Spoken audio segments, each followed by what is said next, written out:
ओम गणेश हरिओम।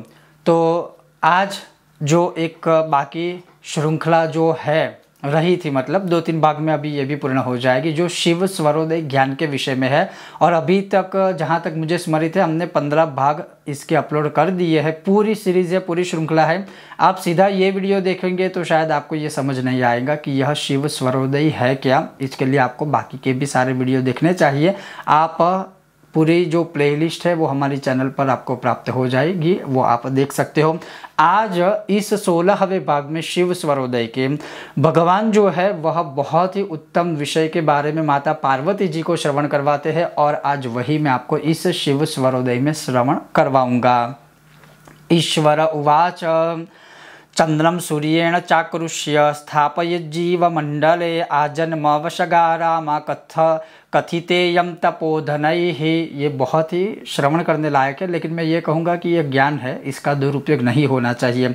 अब महादेव जी कहते हैं कि स्त्री के चंद्र स्वर से या स्त्री के चंद्र स्वर को अपने स्वयं के सूर्य स्वर से आकर्षित कर सकते हैं और किसी को भी वश कर सकते हैं, चाहे वो स्त्री हो चाहे पुरुष हो। लेकिन यहाँ विशेष रूप से कहा गया है कि स्त्री के चंद्र स्वर से अपने सूर्य स्वर को अगर जब मिलन किया जाए या मैच किया जाए, तब आप इस प्रकार से जन्म पर्यंत उस स्त्री को वश कर सकते हो। हालांकि मैं ये कह देता हूँ, स्पष्टीकरण करता हूँ, ये उस समय के अनुसार ये बहुत तपश्चर्या विद्या आदि लगती है। अगर कोई इसका दुरुपयोग करने की सोचे कि मैं ये कर लूँ वो कर लूँ, तो वो गलत है। ये भी मैं स्पष्टीकरण कर देता हूँ। और यहाँ पर लिखा है कि आजन्म वशगाराम कथितेयं तपोधने, वह आजन्म तक वह वश में स्त्री हो जाएगी। अगर स्त्री ये साधना करती है तो पुरुष वश में हो जाएगा। और ऐसा यहाँ लिखा है कि खास करके यह क्रिया सिर्फ अपनी पत्नी के लिए ही की जाती है, अर्थात पति पत्नी के संबंधों को स्थिर करने के लिए और अपना वैवाहिक जीवन बचाने के लिए ही यह प्रयोग करना चाहिए। ये भी भगवान ने यहाँ पर कहा है। फिर लिखा है कि पुरुष जो है वह अपने जीव स्वर से स्त्री के जीव स्वर को ग्रहण करके स्त्री के जीव स्वर को अपने जीव स्वर को दे दे। इस प्रकार से वह पुरुष भी अपनी पत्नी के वश में हो जाता है। अब ये बहुत ही तात्विक वैदांतिक भाषा है, बहुत सहज सरल भाषा में शायद आपको नहीं समझ में आए, इसीलिए मैंने कहा आप पिछले भागों को देखेंगे तो ये स्वर कौन से है, वो क्या है क्या नहीं, आपको पता चल जाएगा। फिर भी मैं कह दूं कि जो चंद्र नाड़ी होती है हमारे नाक की लेफ्ट हैंड साइड में, वह चंद्र नाड़ी कहा जाता है, उसे ईड़ा नाड़ी कहा जाता है। और जैसे ज्योतिष शास्त्रों में कुंडली में भी जब हम कुंडली देखते हैं तो चंद्र को माता कहा है, चंद्र को स्त्री कहा है, चंद्र को मन कहा है, चंद्र को पानी कहा है, चंद्र को चंचल कहा है, चंद्र को पत्नी स्वरूप में भी कहा है। तो इसीलिए यहाँ पर चंद्र स्वर अर्थात जो हमारी लेफ्ट हैंड साइड की नाड़ी है ईड़ा, उसकी बात की गई है। और जो सूर्य होता है वह पिता है, सूर्य पिता है, सूर्य आत्मा है, सूर्य चक्षु है, सूर्य सर्वस्व है। तो स्त्री और पुरुष इस स्वर का प्रयोग अगर यहाँ शब्दों में किया गया है तो आपको ये समझना है कि चंद्र स्वर यानी लेफ्ट हैंड साइड, सूर्य स्वर यानी राइट हैंड साइड, स्त्री नाड़ी अर्थात लेफ्ट हैंड साइड, पुरुष नाड़ी अर्थात राइट हैंड साइड। प्राणों को वश में करना होता है। जब यह क्रिया होती है तब खास करके भगवान क्या कहते हैं, अष्टाक्षरम जपित्वा तुम तस्मिन् काले गते सति, अर्थात जब जब यह साधना की जाती है सूर्य स्वर की, चंद्र स्वर की अर्थात पुरुष स्वर की और स्त्री स्वर की, तब कहा है कि रात्रि काल में भगवान नारायण का ओम नमो नारायणाय मंत्र जब यह साधना करते हो, जैसे मानिए कि हम योग में बैठे हैं, प्राणायाम कर रहे, इस स्वरों का हम अभ्यास कर रहे, तो हमारे मन में ओम नमो नारायणाय मंत्र का जप उच्चारण चलना चाहिए। ये भगवान ने स्वयं भी कहा है। फिर कहा है जब शयन किया जाता है अपनी पत्नी के साथ, जब स्त्री का संग होता है, किया जाता है, या स्त्री को स्पर्श किया जाता है या स्त्री पुरुष को जब स्पर्श करती है, तब उस समय पर सूर्य स्वर से स्त्री के चंद्र स्वर को पान करवाना चाहिए।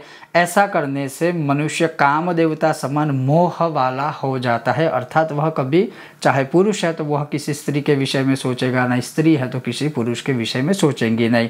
यहाँ पर यह कहा गया है। फिर कहा है जो शिव स्वर, सूर्य शक्ति स्वर, चंद्र और स्त्री संग के समय में अगर वह एक हो जाते हैं और वह एक होकर के एकत्रितकरण किया जाता है, पति पत्नी संग करते हैं, संभोग करते हैं, शयन करते हैं, तब वह एक दूसरे को मोहित कर लेते हैं और कभी भी अन्य किसी भी पर पुरुष या पर स्त्री का वह कभी भी सोच नहीं सकते हैं। यहाँ पर इसके अभ्यास के विषय में भी लिखा है, कुछ कुछ शब्दों को मैं थोड़ा सा सहज करने का एक प्रयत्न कर रहा हूँ, क्योंकि यह जो अध्याय है पूरा वह खास करके ये है, जैसे इसका क्रम मैं देख रहा हूँ कि यह अध्याय है जब पुरुष का विवाह होता है, अर्थात लड़के लड़की का जब विवाह होता, लड़के और लड़की का जब विवाह हो जाता है, उस विवाह के समय की जो रात्रि होती है, उस रात्रि के पश्चात आगे भी इसी से जुड़ा प्रकरण आएगा। तो इसीलिए यहाँ पर इसका भगवान ने एक ज्ञान दिया है कि अगर इस प्रकार से स्वर का प्रयोग करके पति पत्नी शयन करते हैं, संभोग करते हैं, संग करते हैं, तो वह कभी भी किसी अन्य पर पुरुष या पर स्त्री के विषय में सोचेगा नहीं, और जो गृहस्थी है वो बचाने के लिए भी यह एक प्रयोग बताया हुआ है। फिर कहा है कि जितना भी समय स्त्री निद्रा में रहती है या जितना भी समय पुरुष जागृत अवस्था में और स्त्री सो जाती है, तो उन्हें इस स्वरों के माध्यम से ही अपने आप को वश में रखना चाहिए और अपनी स्त्री को भी वश में रखना चाहिए। हालांकि मैं ये बता दूँ, यहाँ पर जो लिखा हुआ है वो बहुत ही हमारी आधुनिक भाषा में कहूँ तो भगवान ने बहुत ही खुले तौर पे कहा गया है इस ज्ञान को, और वह प्रचलित होना भी चाहिए, लेकिन फिर भी मैं यहाँ पर उसका उच्चारण या प्रयोग नहीं कर रहा हूँ। मैं उसके विषय में आर्टिकल लिखूंगा अपनी वेबसाइट पे, लेकिन मैं शायद इस वीडियो में आपको बता नहीं पाऊंगा। मैं सिर्फ इतना कहूँगा कि पति और पत्नी के रिश्तों को बचाने के लिए भगवान ने बहुत ही उत्तम यह जो ज्ञान दिया है इस प्रकरण में माता पार्वती जी को, वो बहुत ही अच्छा है, बहुत ही अद्भुत है। और जो मैंने आपको बताया ना कि वह जो दो नाड़ी है, सूर्य नाड़ी और चंद्र नाड़ी, बस उसी का बैलेंस करके, उसी का प्रयोग करके फिर पति और पत्नी अपने शयन को या संभोग को या फिर जो भी विवाह के बाद जो होता है एक प्रक्रिया अपने आगे परिवार को बढ़ाने के लिए, उसका यहाँ विस्तार से विवरण किया हुआ है, जो मैंने आपको संक्षिप्त में सुनाया।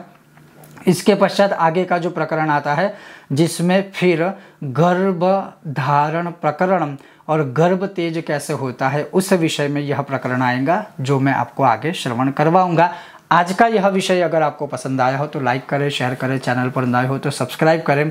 और मैं पुनः कहूँगा कि हमारे पिछले भागों को अगर आप देखेंगे पाठ को इस शिव स्वरोदय के, तभी जाके आपको ये सारी भाषा शायद समझ में आएंगी, तो कृपया करके आप चाहे तो वो भी देख सकते हो।